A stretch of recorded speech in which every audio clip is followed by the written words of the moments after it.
All right. Well, it's great to be here, guys. My name is Jordan King. I work with a ministry called World Impact, and we serve in urban areas across the United States. We started out in LA right after the Watts riots out there, and then we've spread all the way to the East Coast, and we do some international work as well. So I've been working with World Impact for 15 years now.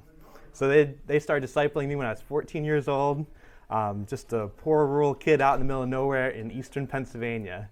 But they invested into me, and I've been working with them ever since. So I've been a full-time missionary and pastor with them for 8 years now. So this is my family right up here, if you can see them. So yeah, they're great. So it's my wife Catherine, and then Mason is our oldest, and Samuel is our middle one, and then Rosalie is our youngest. And Mason, he just went for an 8-mile bike ride today. So yeah, and he hit a tree only one time, so he's okay. Just adventures of family life. So I know, exactly. We've been married, me and my wife have been married for 10 years now, believe it or not. So we've been in ministry together almost the entire time.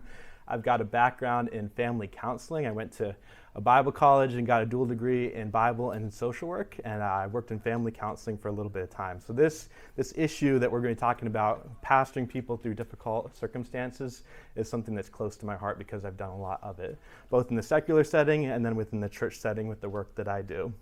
Now, in my case, I work primarily with pastors and other ministry leaders. So believe it or not, pastors and ministry leaders have hard things that happen to them too, and sometimes more than other people. Okay, so we're going to go through a few things here. So what challenges will you face? When you're pastoring people, when you're working with people, you're going to hit real snags, things that are difficult, things that are hard.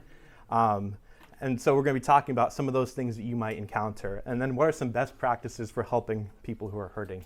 You're going to be working with a lot of people in pain, a lot of people in deep, deep pain. If you serve anybody, if you serve anywhere, it doesn't matter whether it's an urban setting, a suburban setting, doesn't matter, rural, you're going to find people in immense pain that have gone through terrible things and that you guys will encounter and you'll have to help them work through. And then how do you care for your own heart? How do you not get so overwhelmed by what's going on that you actually go under? Because you can. It can really, really take you down. And then how do you know when you're in too deep? Right, you guys can get in too deep. I can get in too deep. There can be problems and situations that are too much for you. You can't handle them. Honestly, you can't. You might be able to step into them a little bit, but you might need to farm them out to other people. You might need to involve other people in the situations because it's too much and it's too difficult. Okay, so let's talk about some of the difficult things that you guys will encounter if you ever do pastoring work or you do ministry. You're going to encounter grief. People are going to die. Situations are going to happen. People are going to get shot. People are going to pass away. We're in COVID. I've had a number of my friends die. I've had coworkers die. Grief is a real thing in ministry, and the people that you're serving are going to be going through grief. And that's going to be part of, if you're doing any kind of pastoral ministry, that is a huge part of what you're going to be dealing with. Addictions. And I think there's another breakout session about addictions here. This tears up families. This tears up people. It rips communities apart. There's addictions everywhere. And it might be a drug. It might be pornography. It could be anything. There's a lot of addictions that people will go through, and it's incredibly harmful to families and communities. You're going to have death. You're going to have divorce. Families that break up, the effects of that go along all the way down the family lines. Those things last for years, and the effects of it last for years. What about if you encounter sexual abuse? What if you encounter physical abuse, a spouse that's beating another spouse?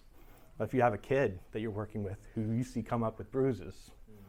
And you know something's wrong in the home. What do you do? Where do you go? How do you handle it? These things happen. They do. I've seen it. You're going to have trauma. People who are deeply, deeply wounded and don't know what to do.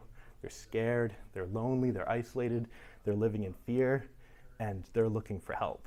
And can you actually help them? You have people who self-harm, people who are suicidal, people who are maybe they're anorexic or bulimic. You have all these issues that go. These are normal things. Honestly, they're normal. It just happens. It's part of life. The human experience is difficult. The world is painful. Sin is hard. Sin breaks things, and every situation is different. Every Every person that you encounter is going to be different.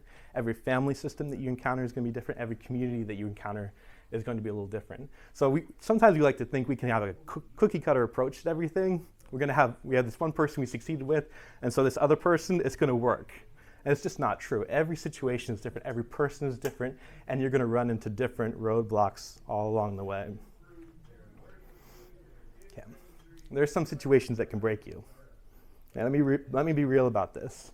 All right? The reason why pastors leave the ministry half the time is because of the situations they face and the people that they encounter and the things that they go through. There are some pastors who get so deep, and ministry leaders who get so deep into these things that they deal with people, that they abandon their families, they stop spending time with their families, they try to fix everything.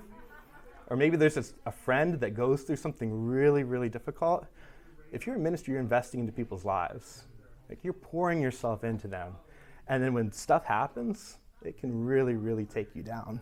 And how do you respond to that? How do you come back from that? How do you maintain resiliency when all that is going on in your life? People who you really care about can stab you in the back, right? They may be going through something hard, and they might just turn on you. They might just turn on you and go do some stuff to you. They might reject your advice. They might reject your help. And then what do you do with that sense of rejection that you just had?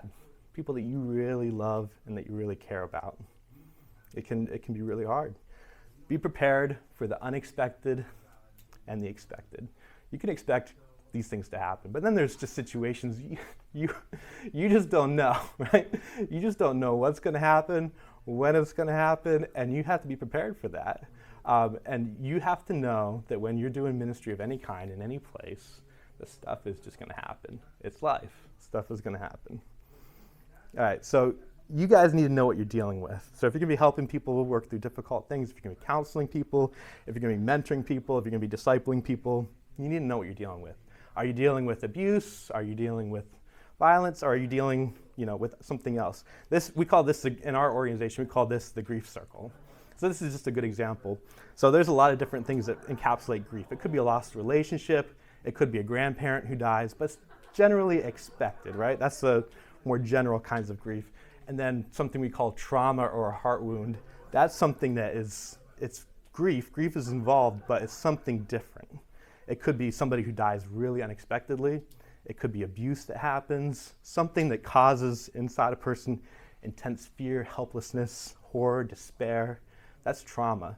And that's a lot more difficult to work through. And it takes a lot more time to work through. Grief is normal to the human experience. Trauma, it's normal to some extent too, but it's just more intense and more difficult. And so if you're dealing with somebody who has trauma, you need to know what it is, you need to know how it affects people, and you need to have some training on how to deal with it. And I would actually, if any of you are going to be doing work with people intensively and dealing with some of these hard issues, I advise you to get some kind of training in trauma, counseling, how to listen. Any of those pieces, it really, really does help. I spent, 4 years in college learning and then getting out in the field. I needed it. I'm not saying you guys all need 4 years of college experience to go do ministry with, and work with people in hard circumstances, but you need something. Find some kind of mechanism, find some kind of training, read some books, work with some people who really know what they're doing, and it really helps. You just don't want to get out there and get overwhelmed. Okay, so we're going to talk about some best practices. These are some ideas, some advice from what I've learned in ministry over the years of things to do and things not to do. So we're going to talk first about best practices. So you want to treat people as people. These are God's children, right? Treat people as It doesn't matter what they're going through. It doesn't matter their circumstance. They're not objects to be fixed or mended. And it's not your job to fix people.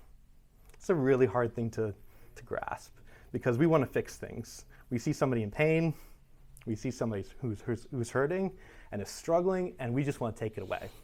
We want to make it better. And a lot of times we make people projects. And when that happens, people feel it. They know when you're treating them like an object. They know when they're a project. They know when you're just doing it because it's the thing to do. You're checking off the list to make yourself feel good or to fix them. People have an innate sense for that. Doesn't matter, where they come from, they know. When you treat people as people, it gives you empathy for them, right? Because it could be you. Maybe it was you. but you need to be able to walk inside their shoes. When we talk about empathy, there's two different ways you can really interact with people when it comes to this. Empathy and pity. You don't want pity, because pity is like, I feel bad for you, I feel sorry for you. And a lot of people, when they come to help people, it's pity. If you go to an urban neighborhood, we had people from the suburbs that want to come in to help an urban neighborhood, but it's pity. It's not like, I could identify with you. I feel like I could live in your neighborhood, and I could. No, it's like, we want to help you because we've got something to give you. Empathy is about walking in somebody else's shoes. It's about understanding who they are, what they are, and valuing them. So people need empathy. And it enables you to walk alongside instead of dragging them along. Right? You don't want to be dragging people along. If they've gone through intense hurt and intense pain, you don't want to be dragging people along in that process. You want people who you're walking with that are willing to do it with you, and you need that relationship. You need that compassion. Okay, Psalms, these are some verses that are really dear to my heart. And we do a trauma healing training, and these are some of the verses that we talk about in our healing, or in our groups. It says, Psalms 34:18, the Lord is near to the brokenhearted and saves those who are crushed in spirit. God is close to those who are going through hard things. He identifies with people who are going through hard things. He loves them, he sees them, and he knows them. And because he does that, we should do that. We should identify with the broken. We should identify with those who are crushed in spirit. And then Matthew 12:11-13. This is a great passage about Jesus talking about who needs help. He says, and when the Pharisees saw this, they said to his disciples, why is your teacher eating with this tax collector and these sinners? But when Jesus heard this, he said, is not those who are healthy who need a physician, but those who are sick. Now go and learn what this means. I desire compassion rather than sacrifice. For I did not come to call the righteous, but sinners. We're all broken. We're all sinners. We all need compassion. And we need to treat the people that we are working with compassion and grace. Jesus came for the sick. He came for the lost.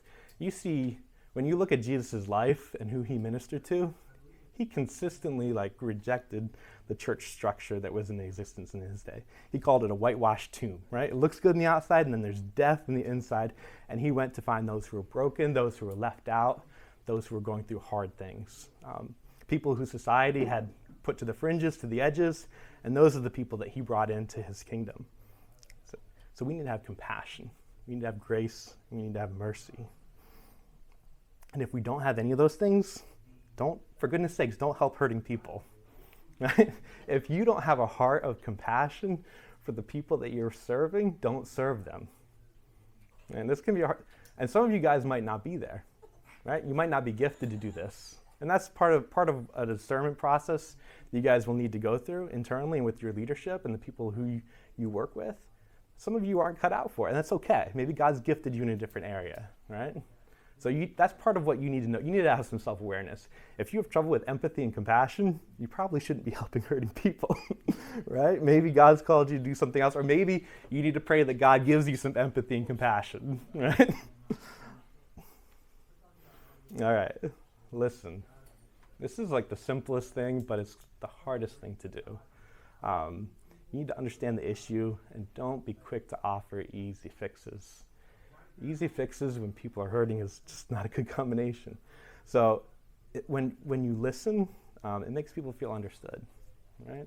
When I'm going through a hard situation, when I'm going through a hard time, and somebody really listens to me, somebody really hears my heart, it makes me feel understood. It makes me feel like I'm going to open up to them, and I'll be able to tell them something. There's this one family I used to work with. The son, he had lost his dad. He was a teenager. Mom was pretty cold. Didn't really listen to him. He was going through grief. She was going through grief. And so they just pulled apart, right? And so he ended up spending 5 years in a correctional institution from the time he was 13 to the time he was 16 or 17. And when he got out, my job was to help him get out and reconnect with his family. And his mom couldn't hear him, even after 5 years. Still didn't know what was going on. Still didn't realize this kid had lost his dad at 13 and was deeply grieving. And so he was angry. He was bitter. He'd go to school, and the first thing he'd do is he'd pick the biggest, strongest kid in the school, and he'd beat him as hard as he could. But the amazing thing was we listened to him. We took time, we heard him, we dug out part of that story of what had gone on in his heart. And we dug out the mom's story too. We let her be heard because she'd never expressed her grief to anybody. All she had was anger, frustration, bitterness, all these things. And this kid turned out to be the gentlest, kindest, sweetest kid, but just was putting on this face for everybody because it's all he knew how to do. Listening allows you to hear the Holy Spirit speak. And when you listen to people, when you actually just take some time and you're letting them tell their story, let the Holy Spirit speak to you. Sometimes he'll give you something to say to them. Sometimes he'll show you something in what they're saying. He'll reveal something that you can encourage them with, that you can speak into their lives. So sometimes we want to fix things. We want to work out the kinks in people's lives and the struggles. And so sometimes we just need to hear from them and hear from the Holy Spirit. And listening allows them to really show you their heart. People will say things with their words, but sometimes you'll see in their body language, you'll see what's going on or beyond it. There's something deeper that's going on in most people's lives. And if you don't take time to listen, you'll never see it. All right, treat them with compassion and grace.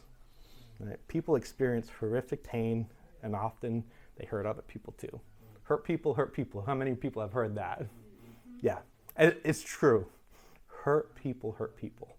Now, not everybody does, but you see a lot of this. When you're in brokenness, you tend to break other things. You tend to isolate yourself, and it's just not a good thing. People need to see that you love them, but mostly they need to see who God is. They need to see that God loves them. So you're just an expression. You're just a way of God's love to channel into somebody, right? But beyond you, they need to see God, and you need to point them back to God. Demonstrate grace when they fail, when they struggle, when their grief lasts a long time, when their addiction goes longer than you think it should go, when their reactions to hard things in life don't go quite the way you think they should go. Give them grace. Problems just don't go away quickly for most people. God works in things slowly, and he works in our hearts differently, right? I know how much grace God has given me. I know how much grace God has given. He's given me through people who were discipling me, who ministered to me, that showed me compassion when I needed it, because I wasn't always put together. This is a great picture right here. We use this for our trauma healing course, and people feel lonely, right? When you're going through hard things, doesn't matter what it is, whether it's death, whether it's addictions, people separate from community when they're going through hard things. This is a human reaction. We tend to go in our corners, we tend to isolate, and we tend to go through things alone. This is what the church is for, right? To draw people back and to bring them back into community and to bring them back to God. People need to be reminded that they're not alone, right? That there's something that the church can offer, there's something God can offer, and that they can be understood, regardless of what the issue is that's going on in their life. Okay. Encouragement. This is one of my favorite things. It's really simple. It's like listening. All these things, guys, it's not complicated, but it is, right? Because these are hard things to do. Because we can get frustrated. We can get discouraged, and we can just lose it. Yeah, that's it was so funny. We should be in that room, right? All right. Encouragement can be correction, right? And there's different ways to encourage people. I can encourage people while still pushing them forward, right? I can correct them, but in a way that's encouraging. But you can also correct people in a way that's really damaging and demeaning. So be careful how you do it. But a loving push in the right direction is really good for people when they're going through hard things. They need it, right? Because sometimes when you're going through a difficult circumstance, you isolate, you hunker down, you get in your corner, and sometimes you need to be pushed out of your corner. Pushed back into community, be pushed back onto a path gently. And gently is the thing, because you can't force people to do anything. Encouragement gives hope to the hopeless. People need hope. People need to know that there's more around the corner. And then speak God's love and life into people. Speak it into them. They don't always hear God when they're going through hard things. I know when I'm going through hard things and hard situations and circumstances, it's really hard for me to hear God. And the reason is because the world screams at us, our pain screams at us when we're going through hard things. And it can be really hard to hear that quiet voice of God. Now, sometimes he shouts. So that's most of the time the Bible says he whispers, he talks through other people, he talks through his word. And it can be hard to hear. So that's why it's so difficult for people who are going through hard things, people who are in pain, to actually hear God, because their pain is so immediate, so pressing on them. How can they hear anything else? How can they hear God? How can they be encouraged? Okay, normalize struggle and pain, right? This is really hard for people who've been in church for a long time. People who really have lived in church environments for a really long time. We'll never say it out loud, but we think it, is that, if you're following God, you're really not going to go through a lot of pain, or you shouldn't go through a lot of struggle. But we believe it, especially if you've grown up in certain circles. But sin and pain are part of the human experience, regardless of your path to Christ, regardless of how long you've been in church. God does not protect us from pain. God has not protected me from pain. I've known him since I was 7 years old, and I have not been protected from pain. Now, he's been with me in pain. He's been with me in struggle, but he has not protected me from that. And so we need to normalize this for the people that we're serving. People who are struggling are often treated like lepers. And what do you think I mean by this? Cast out. Cast out, yeah. What else? What does it mean to be treated like a leper? Untouchable. Untouchable, yes. Yep. It's hard to explain, but we feel like pain is contagious and struggle is contagious. Because it's hard. When you see somebody die who's close to you, most people think 3 or 4 times before going to talk to the person who's gone through that, right? And then they think about all the words they should say or they shouldn't say. They get nervous. Then they treat the person really weirdly. And so the person who's going through pain or struggle, maybe they have an addiction, maybe they relapsed. But then they get treated like a leper because nobody knows how to deal with them. Nobody knows what to say. Nobody knows how to enter into their world and how to speak into their life. And so this isolates people even more, because people are so worried about saying the wrong thing that they say nothing at all, which is worse than saying the wrong thing. Now, hopefully you don't say the wrong thing, but treat people like they're normal, right? Regardless of their circumstance, regardless of what they're going through, they're normal. Doesn't matter. Doesn't matter if they've lost a family member, or if they've gone through addiction, if they've lost a child even. You can speak into their pain. Our neighbor down the road, just down our street, her son got run over last year with a friend, right up the road from where we live, right? And she's lonely, she's isolated, and all my wife did is say, "I'm sorry, that sounds really hard." And this woman, who she barely knows at all, collapsed into her arms and just cried in the middle of the street, right? And all she did was say, "I'm sorry." You don't have to say a lot, but you have to show something. And now, whenever we speak to her, she lives in a hard house, Their situation is not easy, beyond just what happened with her son. But she trusts us. And they know whenever anything goes down, they can come to us because of that one moment that we had. All right, this is a picture of me and my wife and Mason and Samuel. This is, 7 years ago, I think. Now, you'll notice, if you look at my wife's neck, see a bump there? I didn't notice it at all, right? So we're doing ministry. This is at a summer camp that we were working at the time.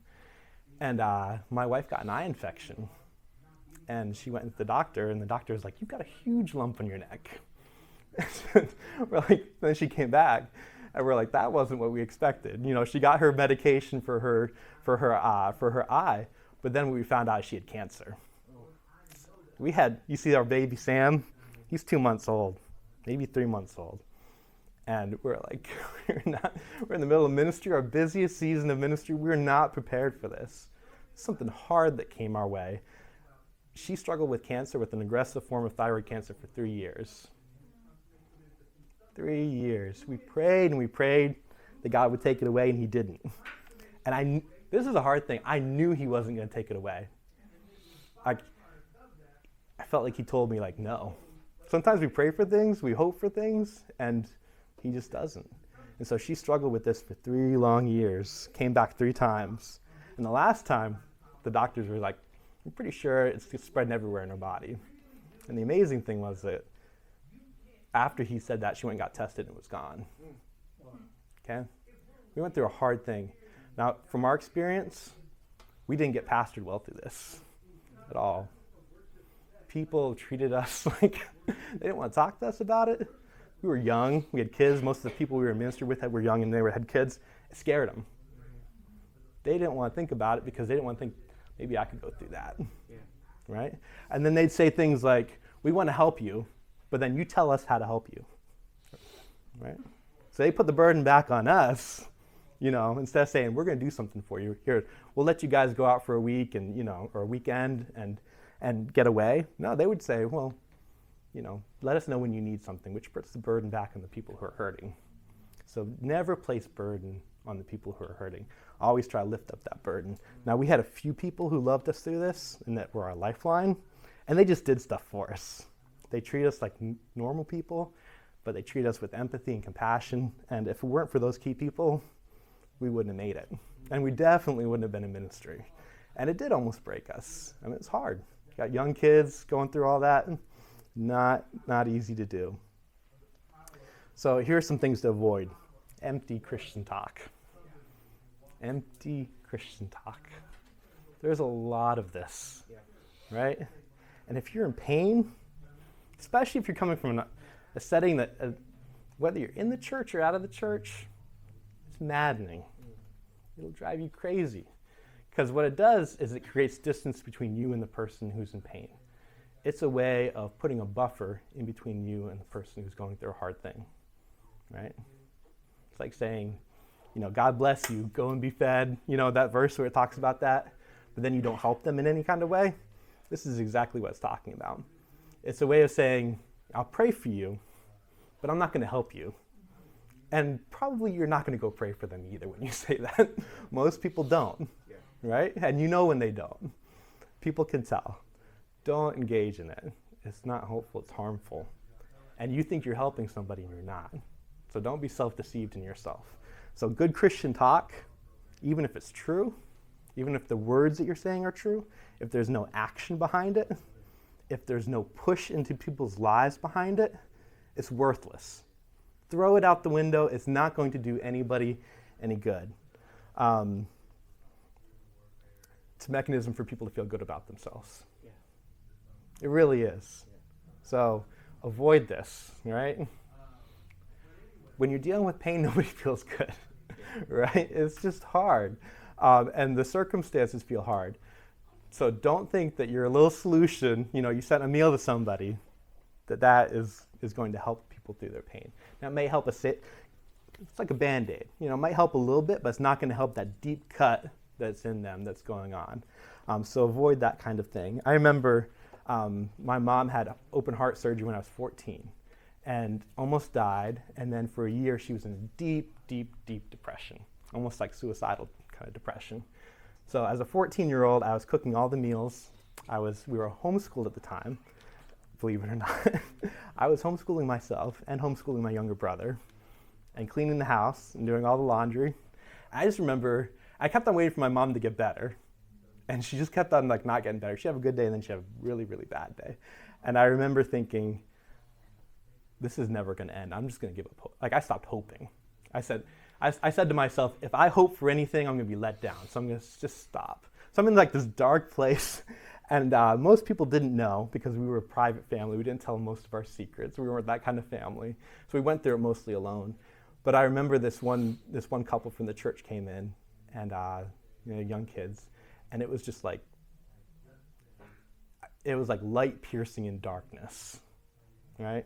They didn't say any Christianese talk. They didn't talk, they didn't say anything, empty. They just loved us. They let their kids play with us. They just hung out. They brought a meal and then just sat there with us for hours. And that was what we needed. We didn't need them to quote a Bible verse to us.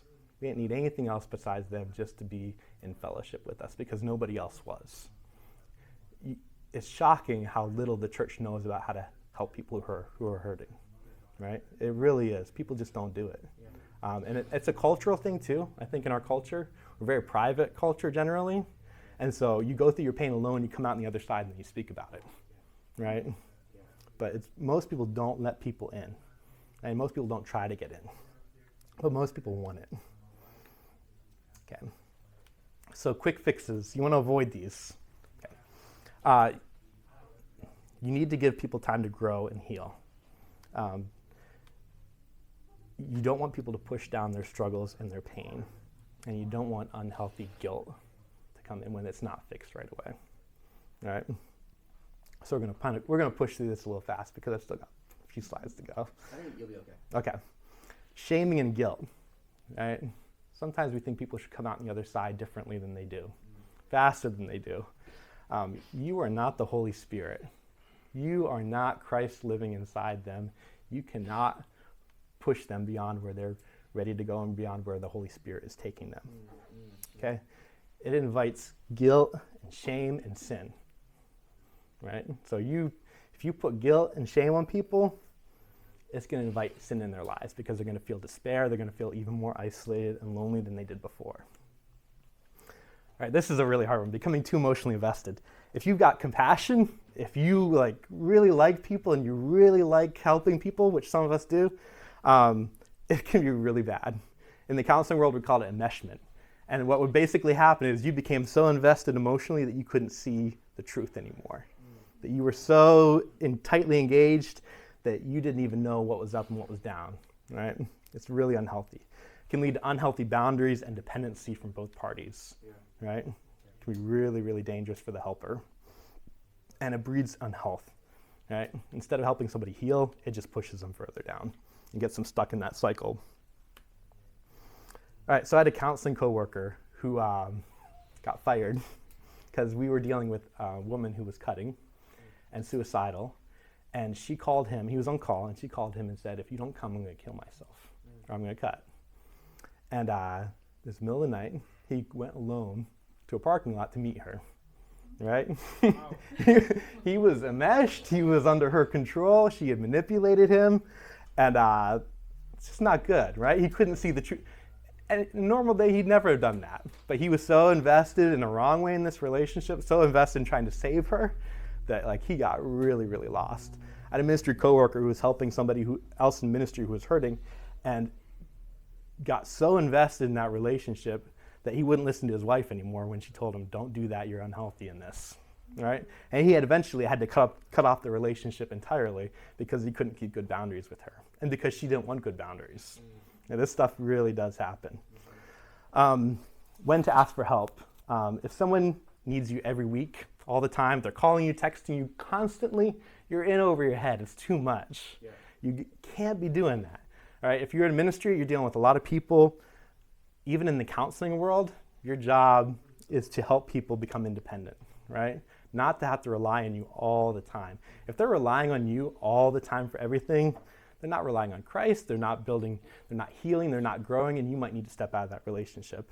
If somebody has experienced severe abuse or trauma, violence, stuff that you know you can't handle. You might be able to stay in a relationship. I'm going to say that again. You should stay in a relationship with them. You should help them, but maybe they need more care. Maybe they need to go to counseling. Maybe they need to see another person, or maybe you need to see them with another person together, not by yourself. If someone admits to harming somebody else, get some help. Right? Don't deal with that kind of stuff alone. Okay, this is my daughter. She hates asking for help, but everybody needs help, right? She gets in the swing and she tries to go by herself and she just can't do it, but she needs help. We all need help. I'll tell you a few quick stories of times I've asked for help. This one pastor I was working with, a young guy who's looking to go into church planting and got really, really involved in some bad stuff, right? And he called me one day and said, I'm in really bad shape. And it was intense stuff. He got himself in a real mess. Pastors get themselves into real messes too. People in ministry, you'll get yourself into messes. And I told him, I was like, I'm not dealing with this with you alone. I was like, we're going to talk to your pastor tomorrow, right? And we're going to deal with it. And I was like, and if you don't talk to your pastor, I'm going to follow up with you. And so his pastor worked together with this gentleman and helped him. And he came out the other side of it. He didn't think he could, but he did. Another pastor I worked with, we call him Omar. He raped somebody, right? Believe it or not. And he's a predator. He had a history of this. And I found this out. We've been working with him. He's a well-known guy, in a missions agency, on a board. Nobody knew, right? We found this out. I found this out. And he asked me to loan. And he's like, if you're my brother, you're going to meet me alone. We'll deal with this together. And I said, no, I'm not going to do that. I'm not going to get in a situation like that with you, because I didn't trust him anymore. And he was manipulative, and he'd do anything to get out of it. So I met with him with another pastor, and it was the best thing I ever did, because he would have turned it on me, and he could have used whatever I said, twisted it, because there was nobody else there to hold him accountable. Right? So ask for help. All right, when to stop helping? When you're more invested in change than they are, right? Okay. If they're not invested into it, if they're not moving at all, right? It's just you pushing them, stop, okay? They might need some more time. You might need to circle back later. When somebody is manipulating you, when somebody's using their struggle and their pain to just get to you and to control you and get you to do stuff for them, whether it's emotional or whatever, don't allow yourselves to be manipulated. And when it becomes emotionally unhealthy for you. Okay? There are times where you just know it's too much, right? You can't handle it. All right, secondary trauma and compassion fatigue. You'll get these things if you serve people. I've gotten compassion fatigue. It can cause intense distress and pain. And then if you're feeling compassion fatigue or secondary trauma, I'm just going to encourage you guys to stop. Right? Stop for a little bit. How can you help people if you have compassion fatigue? If you can't love them anymore, if you can't feel a little bit of what they're feeling when they talk to you, see a counselor or a trusted friend. People in ministry don't like to do that, right? See a counselor. I've done it because I've been like, this is too much. I need some help here. And then equip other people to carry the burden with you. You need other people to help you, right? Nobody should be dealing with all the stuff alone. And if you are, you're going to get overwhelmed. So these are just a few great verses, but I'm just going to read the last verse here. Seeing the crowds, Jesus is talking about, he felt compassion for them because they were distressed and downcast like sheep without a shepherd. A lot of the people that we're serving are like that. And so Jesus had a heart of compassion and love for them. We need to have a heart of compassion and love for the people that we're serving. And that will take us a long way. Beyond our training, beyond our capacity. If we do that, God can really use us with broken people. All right. So any questions quickly? Do I have time? Yeah, we're good. Okay. We're all right. Any questions? Yes. This might be really specific to me, but how do you find the balance if you are both like leading a ministry in the church and also in a helping profession, where they happen in both places? So the question is, how do you, if you're ministering and then if you're in a helping profession like counseling or something like that, how do you find that balance? I'm sorry. I might. Yeah, no, it's a great question. Your experience can help you train other people. So I wouldn't do both fully. I would use your capacity, what you've learned, from the Bible, and then also from counseling. You've got some skills to use in that. I would train some other people to help you. You can touch into it, but I wouldn't do both full time. It's just, you have to be able to go home and drop some of the stuff at the door and just be a person.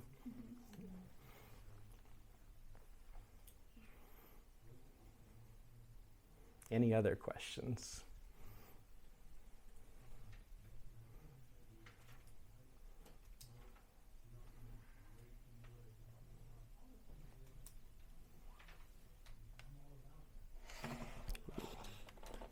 Yeah. I think that's something that people tend to confuse sometimes is what if, so when you're saying when to stop helping them. Mm-hmm. When I hear that, I think of some situations where they're oh, well, God's calling me to do this, and if I stop, then that would be against what God's saying. And so how do you know that difference? How can you tell? And when do you really stop? Yeah. God's involved. Yeah. So the question is, how do you know when it's God telling you to stop, or when it's appropriate to stop, or when it's just you trying to run away from people? Is that what I'm hearing right? Okay. Right. So this is where good friends can really help, where pastoral leadership can really help. You don't, you have to keep confidentiality when you're working with people. That's really important, right? You don't like just share everything, but you can talk and just say, I'm dealing with this situation. I'm dealing with this person. I don't feel right about something that's going on. I don't know if it's just me that has to adjust and change a little bit, or whether I'm like in a situation that I can't handle. And sometimes you want to be able to handle a situation, you're just not ready for it, and it's okay. And what I would say is, be honest. Even if you can't handle it, right? Nothing wrong with the person, you just can't handle it. Like, be honest enough with yourself and with the people that you're working with to just be like, look, like I really love you, but I think I need to have somebody else. You need to have somebody else help you through this. Honesty goes a long way with the people that you're serving and working with. Does that make sense? Okay. Any other questions? Go ahead. Kind of similar. How do you, or kind of piggyback on that, how do you set that boundary saying I can't handle this without making it seem like that person's a burden? Yeah. Yeah. That's a really good one. Because it is a burden. Right? People are a burden. Like, people's problems are a burden that you carry. Now, there can be, and a bad connotation with that. But do you want to rephrase the question for the recording? Yeah. So the question, could you repeat it again for me? Like, how do you know when it's an unhealthy burden, or how do you? Just like, how do you maybe set boundaries without people feeling like they're Yeah. a burden or they need to shut down? Okay. So how do you set boundaries without hurting the people that you're trying to work with? Yeah.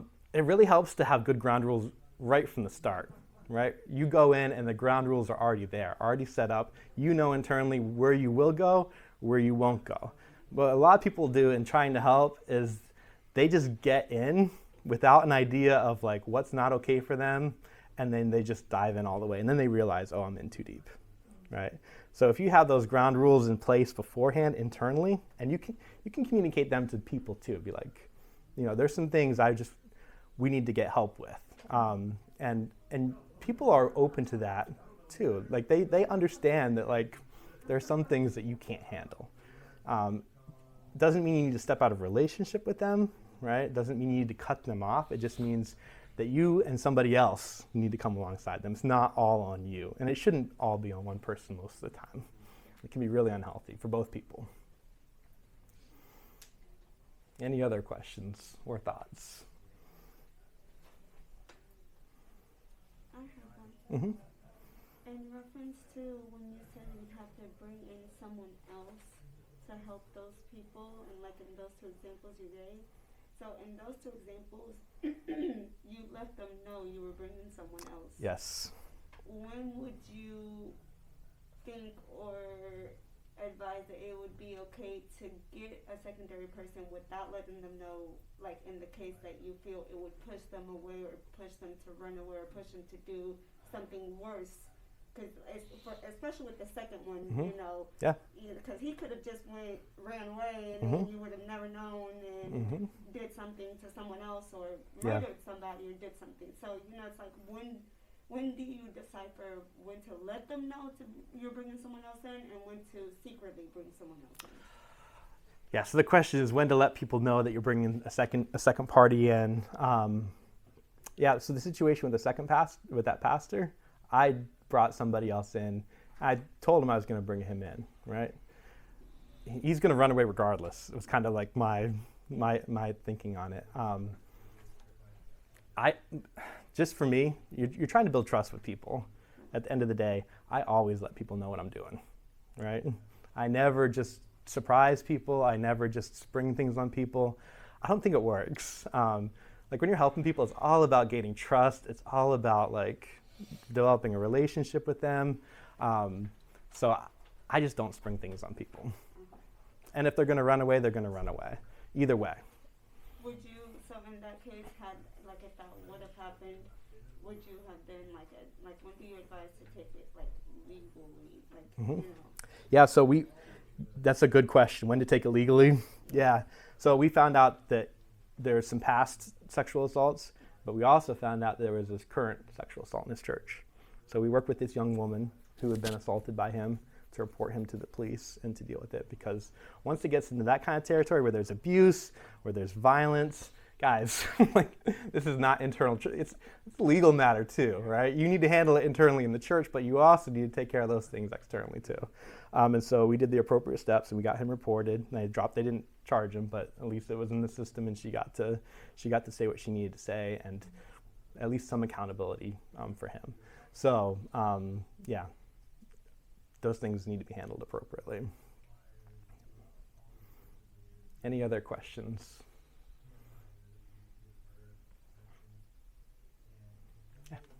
This is just like an example that I thought of. But like, say you're in ministry and you have a child who maybe like has bruises and like notices that, and kind of like piggybacking off of when to go to authorities. How would you address that situation? Okay. Because you can't assume, of course, but just kind of like helping those situations. How do you know? Yeah, so the question is, how do you know, like, if there's a child who has, looks like they've been abused maybe, how do you discern when's the right time to go and deal with that legally? It's a really tricky one. There's some cultural issues too that you have to consider too. And so in my neighborhood, right, like, parents sometimes just leave their kids. They just go, they have to work, they can't afford childcare, and they just leave their kids to run the neighborhood.